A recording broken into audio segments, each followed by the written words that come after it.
आज हम आपको दिखाएंगे कैसे प्रभु यीशु मसीह के दास ने यीशु मसीह का प्रचार करते समय मसीह विरोधियों को ऐसा बाइबल से चैलेंज दिया कि मसीह विरोधियों की बोलती हमेशा के लिए बंद हो गई। इसलिए आप सभी उस प्रचार को पूरा जरूर सुने।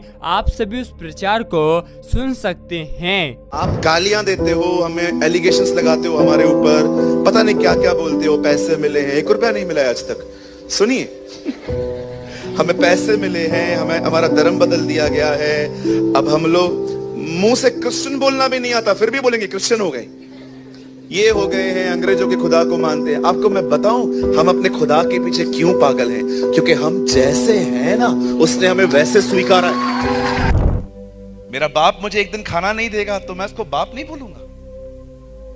एक दिन मेरी मम्मी मेरे को खाना नहीं देगी तो मैं उसको मां नहीं बोलूंगा। वो मुझे मार भी देना तो भी वो मेरे मां बाप हैं।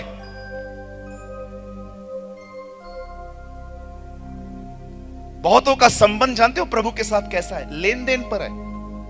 आज एक कलीसिया में जाएंगे, वहां आशीष नहीं मिलेगी, दूसरी कलीसिया में चले जाएंगे, वहां आशीष नहीं मिलेगी, पास्टर बदल देंगे। अरे पास्टर और कलीसिया बदलने से कुछ नहीं होता, खुदा देता है सब कुछ, उसकी तरफ ध्यान देना चाहिए हमें।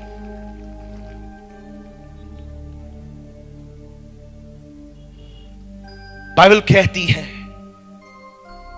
वो बीमारों को चंगा करता था, वो दुष्ट आत्माओं को निकालता था, वो कोड़ियों को शुद्ध करता था, वो मुर्दों को जिलाता था।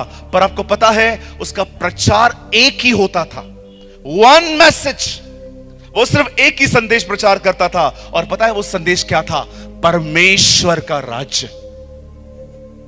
मैं आप में से हर एक को कहना चाहता हूं, मेरे हाथ में जो ये बाइबल है, जो ये पवित्र बाइबल है, मैं आपको बताना चाहता हूं प्रभु यीशु मसीह की सेवकाई के बारे में मैंने बहुत पढ़ा है। मैं आपको सच बताता हूं, वो सिर्फ एक ही प्रचार करता था, परमेश्वर का राज्य, किंगडम ऑफ गॉड।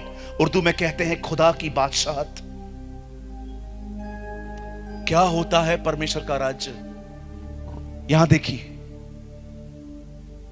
आइए यहां देखिए, सीधे बैठिए, यहां देखिए, स्ट्रेट बैठिए, यहां देखिए।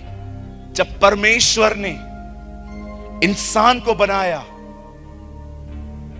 आप याद रखिए, परमेश्वर ने 6 दिन में इस पूरी दुनिया को बनाया था। 6 दिन के बाद एक्चुअली उसने मनुष्य नहीं, अपना घर बनाया था। आप जानते हो आप कौन हैं? आप प्रभु का घर हैं। परमेश्वर ने आपको अपने आप को आप में रहने के लिए बनाया था। वो इसीलिए खुदा है आपका। मैं आपको बताना चाहता हूं, परमेश्वर ने आपको इसलिए बनाया ताकि वो आप में रह सके। इब्रानियों में लिखा है मनुष्य उसका घर है। जब हमने पाप किया, हमने परमेश्वर को उसके घर से निकाल दिया। इसीलिए यीशु कहता था पश्चाताप करो। इसलिए नहीं कि तुम्हें स्वर्ग जाना है, इसीलिए क्योंकि परमेश्वर का राज्य निकट है। यीशु ये कहना चाह रहा था तुमने पाप के कारण उसे निकाल दिया है, अब अपने पापों से तौबा करो ताकि वो फिर से तुम्हारे अंदर आए और राज्य करे। इसे कहते हैं परमेश्वर का राज्य। खुदा अपने लोगों में वापस लौटना चाहता है। इसीलिए यूहन्ना बपतिस्मादाता ने प्रचार किया था, prepare the way of the Lord, प्रभु का मार्ग तैयार करो। कौन सा रास्ता?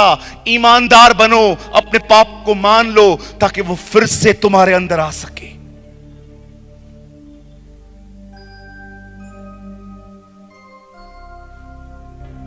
एक दिन जब उसे पता चला कि अब मेरी सेवकाई खत्म होने पर है, बाइबल बताती है उसने अपने बाहरी कपड़े उतार दिए और उसने हर एक के पांव को धोना शुरू किया। पांव को धोने के बाद वो एक जगह पे चला गया जिसका नाम था किद्रोन। उसने वहां पर कई घंटों प्रार्थना की। प्रार्थना करने के बाद कलाम कहता है वो गत्समनी बाग में गया जहां पर वो प्रार्थना कर रहा था। अचानक वो खड़ा हो गया। उसने अपने चेलों को कहा मेरे पकड़वाने वाले आ गए। और जब उन्होंने उसे पकड़ा,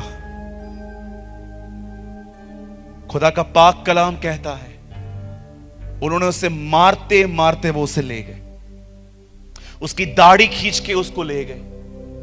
बाइबल बताती है उसके पीठ पे इतने कोड़े मारे गए, ऐसा लग रहा था कि उसकी पीठ पे जैसे जमीन पे कोई हल चलता है, जमीन वैसे हो जाती है। बाइबल बताती है उसकी पीठ ऐसे हो गई थी। उसे इतना मारा गया, मैं आपको सच बताना चाहता हूं, शायद आप माने या न माने, लेकिन this is a fact, this is a truth, ये सच है, ये हकीकत है कि जीसस को इतना मारा गया था क्रूस से पहले ही कि विद्वान कहते हैं 60% मौत उसकी क्रूस पे चढ़ने से पहले हो चुकी थी। पता है विद्वान ये क्यों कहते हैं, स्कॉलर्स ऐसा क्यों कहते हैं? क्योंकि जब यीशु के ऊपर लकड़ी दागी गई थी कि उसे उठा, वो इतना कमजोर हो गया था कि वो लकड़ी नहीं उठा पा रहा था। पता है क्यों? क्योंकि बाइबल बताती है मनुष्य का प्राण उसके लहू में है। यीशु के पूरे लहू को निकाल दिया गया था, इसीलिए वो वीक हो गया था। उसे इतना मारा गया था, उसे इतना पीटा गया था। हम तो लोगों के लिए भविष्यवाणियां करते हैं खड़े होके, आपको ये मिल जाएगा, वो मिल जाएगा। लोग यीशु की आंखों पे हाथ रख के उसे मार रहे थे और कह रहे थे भविष्यवाणी कर, तुझे कौन मार रहा है? आपको पता है आपको बचाने के लिए क्या कीमत चुकाई गई है?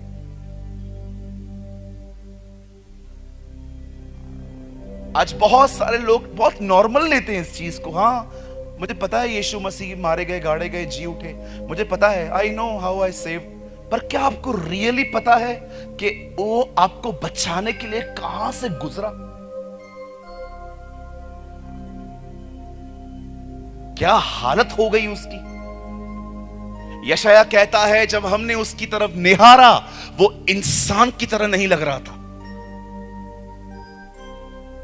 यीशु के चेहरे को इतना बिगाड़ दिया गया था कि यीशु पहचानने में नहीं आ रहा था कि ये है कौन। आप पढ़ सकते हो, यशाया में लिखा है जब हमने उसकी तरफ निहारा तब उसकी शक्ल इंसान की तरह नहीं लग रही थी।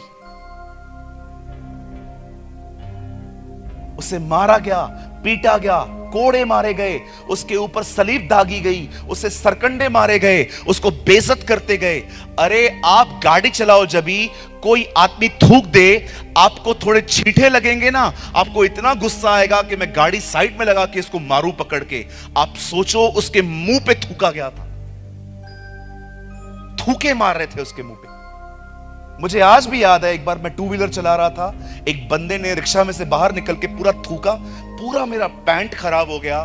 मैंने कैसे खुद को कंट्रोल किया मुझे पता है, मैं चुप करके वहां से निकल आया। मुझे पता है बॉम्बे में लफड़े हो जाते हैं, लड़ाइयां हो जाती हैं, झगड़े हो जाते हैं, पर आप सोचिए उसके मुंह पे थूका गया, वो चुप था, वो शांत था। मैंने एक दिन खुदा से पूछा, प्रभु आप क्यों चुप थे? मुझे परमेश्वर ने कहा, जिस समय मुझे ये सब हो रहा था ना, मेरे मन में सिर्फ तू था। मैं तेरे कारण सह रहा था, मैं तेरे कारण बर्दाश्त कर रहा था। आई डोंट नो आप में से कितने लोग हैं जो सच में उसकी सफरिंग को समझते हैं। मेरी बहन, अपना खून देके तुझे पाया है उसने। मेरे भाई, अपना खून देके उससे तुझे पाया।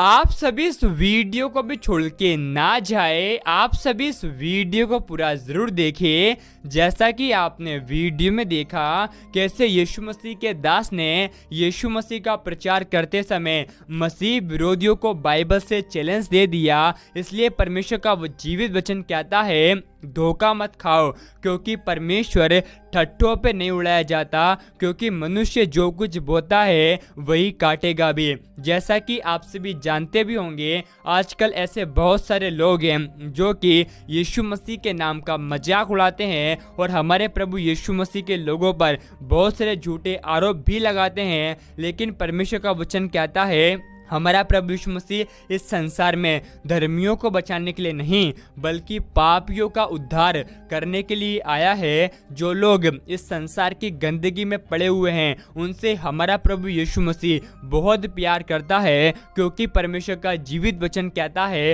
अंत के समय में ऐसा होगा कि हर एक घुटना यीशु मसीह के सामने झुकेगा और हर एक जीभ अंगीकार करेगी कि हमारा यीशु मसीह प्रभु है। आप सभी को प्रचार कैसा लगा आप हमें कमेंट में ज़रूर बताएं। आप सभी इस प्रचार को एक व्यक्ति के साथ जरूर शेयर करें ताकि वह व्यक्ति आपको द्वारा प्रभु यीशु मसीह को पहचान सके और नरक की आग से बचाया जाए, क्योंकि आज ऐसे बहुत सारे लोग हैं जो कि मसीह विरोधियों की बातों को सुनकर हमारे प्रभु यीशु मसीह को छोड़ देते हैं। लेकिन परमेश्वर का वचन कहता है जो अंत तक धीरज धरे रहेगा उसी का उद्धार होगा। इसलिए हम आपसे कहना चाहते हैं, परमेश्वर का वचन कहता है विश्वास करने वाले के लिए सब कुछ हो सकता है। इसलिए आप सभी विश्वास कीजिए, आने वाले समय में हर एक मसीह विरोधी का घुटना यीशु मसीह के सामने झुकेगा और हर एक मसीह विरोधी की जीभ यह अंगीकार करेगी कि हमारा यीशु मसीह प्रभु है।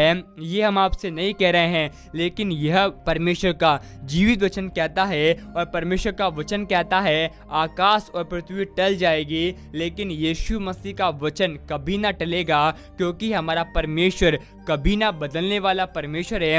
आप सभी इस वीडियो को एक व्यक्ति के साथ जरूर शेयर करें ताकि वह व्यक्ति आपके द्वारा प्रभु यीशु मसीह को पहचान सके और नरक की आग से बचाया जाए, क्योंकि परमेश्वर का वचन कहता है तुम जाओ और सारा जगत के लोगों को प्रभु यीशु मसीह के बारे में बताओ, पिता पुत्र पवित्र आत्मा के नाम से उन्हें बपतिस्मा दो और देखो जगत के अंत तक सदैव में तुम्हारे साथ रहूंगा। इसलिए परमेश्वर का वचन ये भी कहता है हमारा परमेश्वर ने इस जगत के नीचों को और तुच्छों को जो है भी नहीं है उनको चुन लिया है ताकि जो हैं और घमंड करते हैं उन्हें लज्जित कर सके। इसलिए परमेश्वर का वचन कहता है हम मसीह विरोधियों के लिए प्रार्थना करें, क्योंकि ऐसा ही करते हम अपने स्वर्गीय पिता की संतान ठहरेंगे।